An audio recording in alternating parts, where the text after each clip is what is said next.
नमस्कार, next eyes Hindi के HOD अंक में आपका स्वागत है। आइए आज की न्यूज के ऊपर चर्चा करते हैं। इस न्यूज को द हिंदू ने कवर किया था अपने पेज नंबर 12 पर और ये जुडिशरी सेक्शन की न्यूज है जो GS पेपर 2 के अंतर्गत शामिल होगी। न्यूज ये है कि justice Sanjiv Khanna appointed next CGI to take oath on November 11। केंद्र सरकार ने 11 नवंबर से भारत के 91वें CGI यानी मुख्य न्यायाधीश के रूप में न्यायमूर्ति संजीव खन्ना की नियुक्ति को नोटिफाइड किया है। CGI और सुप्रीम कोर्ट के न्यायाधीशों की नियुक्ति संविधान के आर्टिकल 124 क्लॉज 2 के अंतर्गत राष्ट्रपति द्वारा की जाती है। इस आर्टिकल को जाकर के रिवाइज कर लीजिएगा पॉलिटी की बुक से, क्योंकि यूपीएससी क्वेश्चन अब आर्टिकल से भी पूछने लगा है। आपने देखा होगा यूपीएससी प्रीलिम्स 2024 के एग्जामिनेशन में। जस्टिस संजीव खन्ना का कार्यकाल 6 महीने से कुछ अधिक का होगा और वह 13 मई 2025 को रिटायर्ड हो जाएंगे। कानून मंत्री अर्जुन राम मेघवाल ने एक पोस्ट में उनकी नियुक्ति के विषय में जानकारी दी। जस्टिस चंद्रचूड़ के बाद जस्टिस खन्ना सुप्रीम कोर्ट के सबसे वरिष्ठ न्यायाधीश यानी सीनियर मोस्ट हैं। वह नालसा यानी राष्ट्रीय विधिक सेवा प्राधिकरण के एग्जीक्यूटिव चेयरमैन भी हैं। जस्टिस खन्ना को वर्ष 2005 में दिल्ली हाई कोर्ट में अतिरिक्त न्यायाधीश नियुक्त किया गया था और 2006 में उन्हें स्थायी जज बनाया गया था। 18 जनवरी 2019 को उन्हें प्रोन्नत कर सुप्रीम कोर्ट का न्यायाधीश बनाया गया। वह सुप्रीम कोर्ट के पूर्व न्यायाधीश HR खन्ना के भतीजे हैं, जो वर्ष 1973 के केशवानंद भारती ऐतिहासिक फैसले का हिस्सा थे। सुप्रीम कोर्ट में जस्टिस संजीव खन्ना के कुछ उल्लेखनीय फैसलों में चुनावों में EVM के इस्तेमाल को बरकरार रखना शामिल है। वह उस 5 सदस्यीय पीठ में भी शामिल थे जिसने राजनीतिक पार्टियों की फंडिंग के लिए चुनावी बॉन्ड योजना को असंवैधानिक करार दिया था। जम्मू कश्मीर से अनुच्छेद 370 हटाने के केंद्र के फैसले को बरकरार रखने वाली 5 सदस्यीय पीठ में भी वह शामिल थे। अगली न्यूज की ओर बढ़ेंगे। इस न्यूज को द हिंदू ने कवर किया था अपने पेज नंबर 12 पर और ये इकोनॉमी सेक्शन की न्यूज है जो GS पेपर 3 के अंतर्गत शामिल होगी। न्यूज ये है कि cabinet not for 1000 crore venture capital fund for space firm. केंद्रीय मंत्री अश्विनी वैष्णव ने गुरुवार को घोषणा की कि केंद्रीय मंत्रिमंडल ने अंतरिक्ष तकनीकी क्षेत्र में फर्मों का समर्थन करने के लिए 1000 करोड़ रुपए के वेंचर कैपिटल फंड को मंजूरी दे दी है। श्री वैष्णव ने कहा कि भारतीय राष्ट्रीय अंतरिक्ष संवर्धन और प्राधिकरण केंद्र के अंतर्गत स्थापित किए जाने वाला यह फंड कॉमर्शलाइजेशन पोटेंशियल के आधार पर लगभग 40 फर्मों का चयन करेगा। यह 5 वर्ष की अवधि में राशि का उपयोग करेगा, जिसमें वित्तीय वर्ष 2025-26 में 150 करोड़ रुपए की प्लान डिप्लॉयमेंट, उसके बाद अगले 3 वित्तीय वर्षों में 250 करोड़ रुपए और 2029-30 में 100 करोड़ रुपए की डिप्लॉयमेंट शामिल है। निवेश की सांकेतिक सीमा 10 करोड़ रुपए से 60 करोड़ रुपए तक प्रपोज्ड है, जो कंपनी के चरण और उसके ग्रोथ ट्रेजेक्टरी और राष्ट्रीय अंतरिक्ष क्षमताओं पर उसके संभावित प्रभाव पर निर्भर करेगी। अगली न्यूज की ओर बढ़ेंगे। इस न्यूज को द हिंदू ने कवर किया था अपने पेज नंबर 14 पर और ये भी इकोनॉमी सेक्शन की न्यूज है जो GS पेपर 3 के अंतर्गत शामिल होगी। न्यूज ये है कि government approve 2 railway project worth 6,790 crore. प्रधानमंत्री नरेंद्र मोदी की अध्यक्षता में CCEA यानी cabinet committee on economic affairs ने 6,798 करोड़ रुपए की अनुमानित लागत वाली 2 रेलवे परियोजनाओं को मंजूरी दी है। ये परियोजनाएं आंध्र प्रदेश, तेलंगाना और बिहार जैसे 3 राज्यों के 8 जिलों को कवर करेंगी। इससे रेलवे के मौजूदा नेटवर्क में करीब 313 किलोमीटर की बढ़ोतरी होगी। इन परियोजनाओं में अमरावती के रास्ते, एरुपलेम और नंबुरू के बीच 57 किलोमीटर लंबी लाइन का निर्माण और नरकटियागंज रक्सौल सीतामढ़ी, रक्सौल आप जानते हैं बिहार नेपाल बॉर्डर का क्षेत्र पड़ता है, सीतामढ़ी दरभंगा और सीतामढ़ी मुजफ्फरपुर सेक्शन का डबलिंग यानी दोहरीकरण शामिल है। इन दोनों परियोजनाओं को 5 वर्ष में पूर्ण करने की योजना है। अगली न्यूज की ओर बढ़ेंगे। इस न्यूज को द हिंदू ने कवर किया था अपने पेज नंबर 22 पर और ये हेल्थ सेक्शन की न्यूज है जो GS पेपर 2 के अंतर्गत शामिल होगी। न्यूज ये है कि trachoma eliminated as a public health problem in India, what next. Bharat ने पब्लिक हेल्थ प्रॉब्लम के रूप में ट्रैकोमा को सफलतापूर्वक एलिमिनेट यानी समाप्त कर दिया है, जो इस उपलब्धि को कम महत्व मिलने के बावजूद एक महत्वपूर्ण जीत है।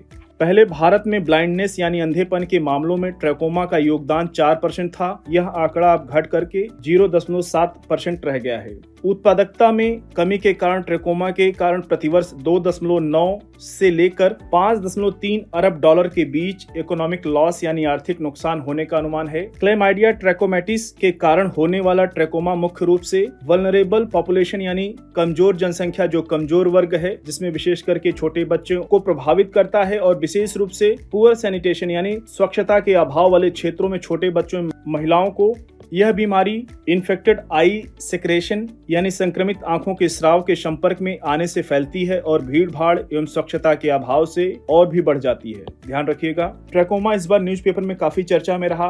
उम्मीद है कि क्वेश्चन बन सकता है, इसलिए इसको अच्छे से कवर कीजिएगा। अगली न्यूज की ओर बढ़ेंगे। इस न्यूज को द हिंदू ने कवर किया था और ये इंटरनल सिक्योरिटी सेक्शन की न्यूज है जो जीएस पेपर 3 के अंतर्गत शामिल होगी। न्यूज ये है कि money laundering a major threat to India online gaming sector.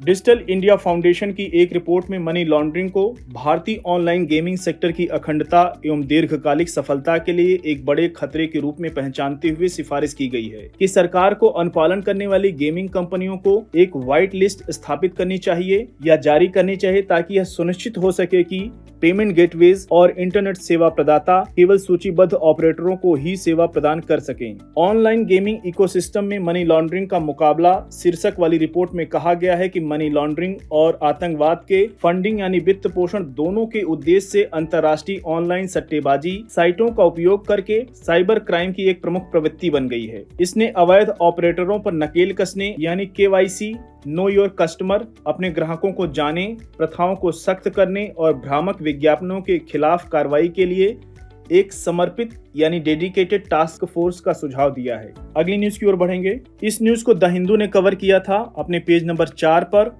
और ये IR सेक्शन की न्यूज है। India Germany discussing military logistics support agreement. एक वरिष्ठ जर्मन अधिकारी के अनुसार भारत और जर्मनी सशस्त्र बलों के बीच लॉजिस्टिक अरेंजमेंट के लिए ज्ञापन को अंतिम रूप देने के करीब है। समुद्री सुरक्षा सहयोग के विस्तार पर ध्यान केंद्रित करने के साथ जर्मनी गुरुग्राम में भारतीय नौसेना के हिंद महासागर क्षेत्र के सूचना संलयन केंद्र में एक संपर्क अधिकारी तैनात करने के लिए तैयार है। जर्मनी रक्षा मंत्रालय में राजनीतिक निदेशक जेस्पर वियक ने कहा कि दोनों देशों में से एक या आसपास के समुद्री डोमेन में सहयोग और ज्वाइंट एक्सरसाइज के लिए सशस्त्र बलों के बीच रसद व्यवस्था के लिए एक ज्ञापन पर कार्य चल रहा है। रक्षा उपकरणों के को डेवलपमेंट और को प्रोडक्शन पर जोर देते हुए उन्होंने कहा कि उनके मन में कुछ स्पेसिफिक सेक्टर है यानी विशिष्ट क्षेत्र हैं।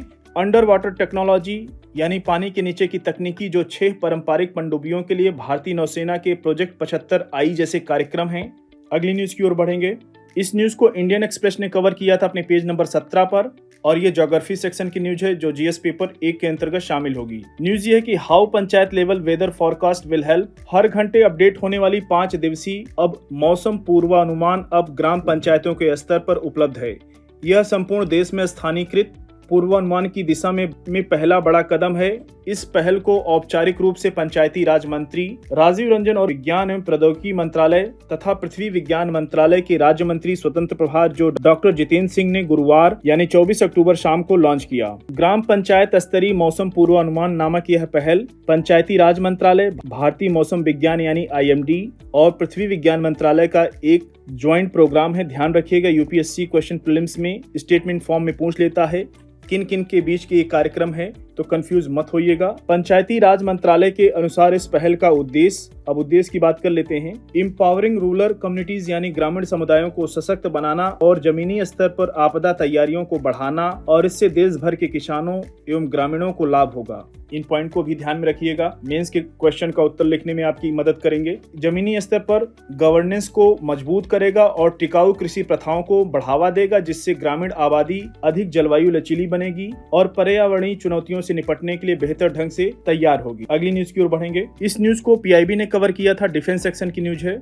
जो जीएस पेपर 3 के अंतर्गत शामिल होगी। न्यूज ये है कि Singapore India maritime bilateral exercise SIMBEX 2024 23 से 29 अक्टूबर के बीच ये चल रहा है। सिंगापुर भारत समुद्री द्विपक्षीय अभ्यास जिसको सिम्बेक्स बोलते हैं का 31वां संस्करण 23 अक्टूबर से लेकर 29 अक्टूबर 2024 तक पूर्वी नौसेना कमान विशाखापत्तनम में आयोजित किया जा रहा है। सिंगापुर नौसेना पोत RSS टेनिशियन जिसमें हेलीकॉप्टर भी है 23 अक्टूबर 2024 को विशाखापत्तनम पहुंचा ताकि सिम्बेक्स 2024 में भाग ले सके। सिम्बेक्स जो 1994 में एक्सरसाइज लॉयन किंग के रूप में प्रारंभ हुआ था, तब से भारतीय नौसेना और सिंगापुर नौसेना के बीच महत्वपूर्ण द्विपक्षीय समुद्री सहयोग में से एक बन गया है। अभ्यास 2 चरणों में किया जाएगा।